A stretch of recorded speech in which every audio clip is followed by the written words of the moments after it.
વેરાવળ બંદરના વિકાસ અંગે માછીમાર અગ્રણી જીતુભાઈ કુહાડાએ જણાવ્યું હતું કે સરકારે માછીમારોના હિતમાં ફેઝ 2 પ્રોજેક્ટ બનાવ્યો છે, પરંતુ તેનાથી બોટ પાર્કિંગની સમસ્યા સર્જાઈ છે. આ સમસ્યાના કાયમી ઉકેલ માટે વેરાવળ નજીક જાડેશ્વર ખાતે 1000 બોટોની ક્ષમતા ધરાવતો નવો ફેઝ 3 પ્રોજેક્ટ બનાવવો સમયની માંગ છે.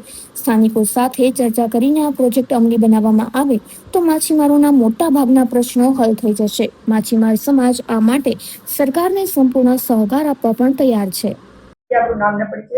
મારું નામ જીતુભાઈ મોહનભાઈ કુવાડા છે. હું વેરાવળ સમસ્ત ખડા સમાજ પટેલ છું અને સમગ્ર ગુજરાત માછીમાર સમાજનો પ્રમુખ છું.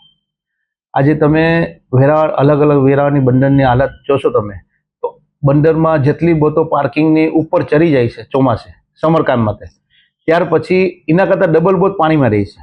એટલે માછીમારોને ચોમાસા સિઝન બંધ હોય ત્યારે દરિયો રફ થાય તો માછીમારની બોટો એકબીજાની સાથે ભટકાય ને નુકસાન પણ થાય છે. સરકાર પાસે અમારી માંગણી પણ હતી કે ભાઈ એક નવું બાજુમાં ફેઝ 2 બંદર બને, જેથી માછીમારી બે ભાગમાં વેચાઈ જાય, કે અડધી બોટ અહીંયા રહે અડધી બોટ ત્યાં રહે. પણ ગુજરાત સરકારે પ્રોજેક્ટ કર્યો, પ્રોજેક્ટ સારો જ છે, પણ એ પ્રોજેક્ટ આ બંદરમાં ને બંદરમાં કર્યો. એનાથી હજી બંદર જે અમારું હતું એ 20% થી 25% પેક થઈ જશે, કેમ કે બંદરની અંદર ફેઝ 2 બનતું નથી. ફેઝ 2 કોને કહેવાય કે બંદરની બાજુમાં બીજું બંદર બને એને ફેઝ 2 કહેવાય. એની જગ્યાએ બંદરની અંદર જ આ પ્રોજેક્ટ નાખ્યો એટલે 20 થી 25% હજી ગીચ થઈ જશે બંદર. અમારે નો ડાઉટ કે ભાઈ ચોમાસાની બોટો ચરાવવા માટે પાર્કિંગની જગ્યા વધી જશે અમારે, પરંતુ જે સિઝન અમારે સિઝન દરમિયાન આખું વર્ષ અમારે ધંધો કરવાનો હોય, દરિયામાં બોટ ફિશિંગમાં જાય, આવે માલ ઉતારે, એ જગ્યા ટૂંકી થઈ જશે. એટલે અમે ગુજરાત સરકારને એને રજૂઆત કરી હતી કે ભાઈ અહીંયાથી 4 કિલોમીટર દૂર જાલેશ્વર મંદિર છે, એની પાછળ ખૂબ જગ્યા છે, સારી જગ્યા છે. ત્યાં એક નવો પ્રોજેક્ટ પડે તો 800 થી 1000 બોટ ત્યાં માઈ જાય એમ છે.